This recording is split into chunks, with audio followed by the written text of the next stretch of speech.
काली कलूटी, दिल छू लेने वाली कहानी।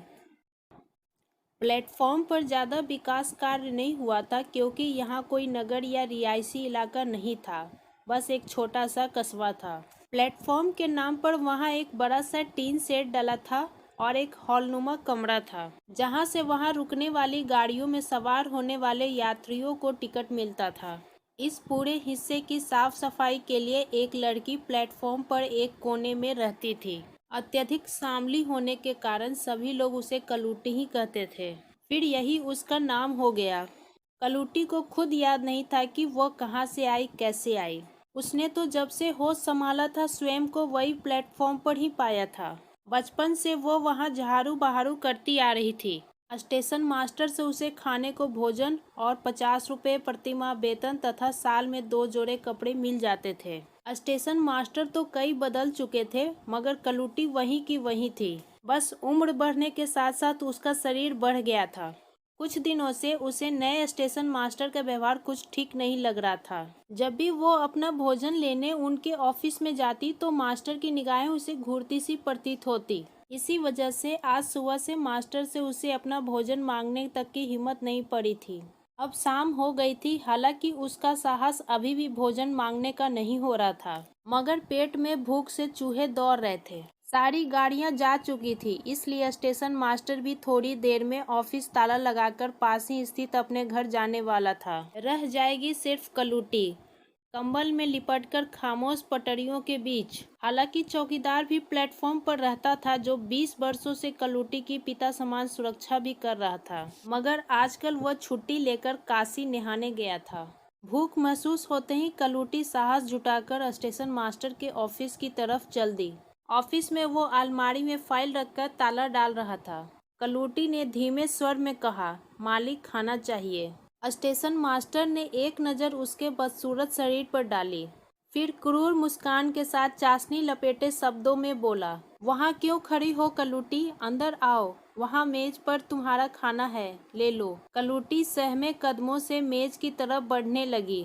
मेज पर एक पॉलीथीन का पैकेट रखा था। जैसे ही कलूटी ने वो पैकेट उठाने को हाथ बढ़ाया, मास्टर ने उसका हाथ पकड़ लिया। कलूटी ने तेजी से हाथ छुड़ाया और घबराए स्वर में बोली, ये आप क्या कर रहे हैं मालिक? कलूटी, तुम चाहो तो मैं यहाँ आज रात रुक सकता हूँ। नहीं मालिक, मैं आपकी बहन समान हूँ। पागल मत बन कलूटी, मैं सरकार से सिफारिश करके तुझे रहने को क्वार्टर भी दिलवा दूंगा। मास्टर जी ने कहा, मैं अनपढ़, गंवार और बदसूरत एक लावारिस जान हूँ।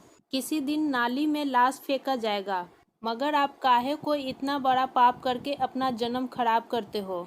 लड़की जात का सम्मान करो मास्टर जी।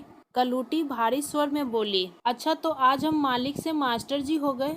मैं प्लेटफॉर्म पर जो भी स्टेशन मास्टर होता है, उसकी छत्र छाया में खुद को ऐसे ही सुरक्षित समझती थी जैसे पिता के घर में पुत्री, मगर आज मैं सचमुच अनाथ हो गई। कलूटी अपने आंसू पोंछती हुई तेजी से प्लेटफॉर्म की ओर भाग गई। मास्टर भी 10 मिनट बाद ताला लगाकर अपने घर चला गया। रात का अंधकार बढ़कर चरम सीमा पार कर गया था। इस समय रात के 2 बज रहे थे। कलूटी कम्बल ओढ़े प्लेटफॉर्म की एक पत्थरनुमा बेंच पर लेटी थी। उसकी आंखों में कोसों तक नींद का नामो निशान नहीं था। उसे अपनी जिंदगी से आज पहली बार घृणा हो रही थी। विचारों की उथल पुथल उसके अंतर्मन को व्यथित कर रही थी। तभी उसके कानों में किसी बच्चे का रोता स्वर सुनाई दिया। रात के गहन सन्नाटे में बच्चे के रोने की आवाज स्पष्ट सुनाई दे रही थी। कलूटी जल्दी से कंबल हटा के प्लेटफॉर्म से बाहर आई। प्लेटफॉर्म के जल रहे बल्ब से कुछ मध्यम सी रोशनी दिख रही थी, मगर रेल की पटरियों तक भी उसकी किरणें नहीं पहुंच पा रही थी। वह चंद्रमा की हल्की चांदनी में बच्चे की आवाज की दिशा में बढ़ने लगी। उसे इस बात का भी खौफ था कि कहीं कोई रेल न आ जाए। यूं तो गाड़ी आने में काफी समय था, मगर फिर भी डर भी था ही। प्लेटफॉर्म से करीब 50 गज की दूरी वो पाकर आई थी, तभी उसे रेल की पटरी के ऊपर एक परछाई सी लगी। कलूटी ने पास आकर देखा तो वो परछाई नहीं बल्कि एक जीवित नवजात शिशु था। कलूटी ने शीघ्रता से उसे उठा लिया। उसने बहुत आवाज दी, मगर कहीं कोई जवाब नहीं मिला। बच्चे ने गोदी का स्पर्श पाते ही रोना बंद कर दिया था। कलूटी उस बच्चे को लेकर प्लेटफॉर्म पर आ गई। बल्ब की रोशनी में कलूटी ने उस बच्चे का चेहरा देखा तो उसकी आंखें बरस पड़ी। उसे लगा कि बच्चे की मासूम निगाहें उससे कुछ कह रही है।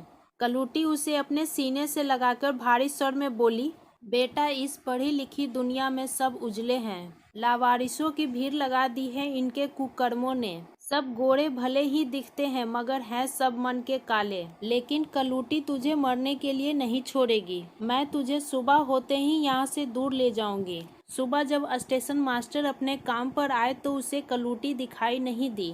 हालांकि उसका कुछ नहीं गया मगर फिर भी दिल के किसी कोने में यह अपराधबोध जरूर था कि कलूटी उसी की वजह से वहां से गई है। दोस्तों, क्या कहना आपको इस कहानी के बारे में कमेंट करके ज़रूर बताएं। वीडियो को लाइक करें और इसी तरह की रोचक कहानी लगातार देखने और सुनने के लिए हमारे चैनल को सब्सक्राइब करें। घंटी को दबा के ऑल पर सेट कर लीजिए ताकि आने वाले वीडियो का नोटिफिकेशन आपके पास तुरंत पहुंचे। मिलती हूं आपसे अगली वीडियो में, तब तक के लिए धन्यवाद।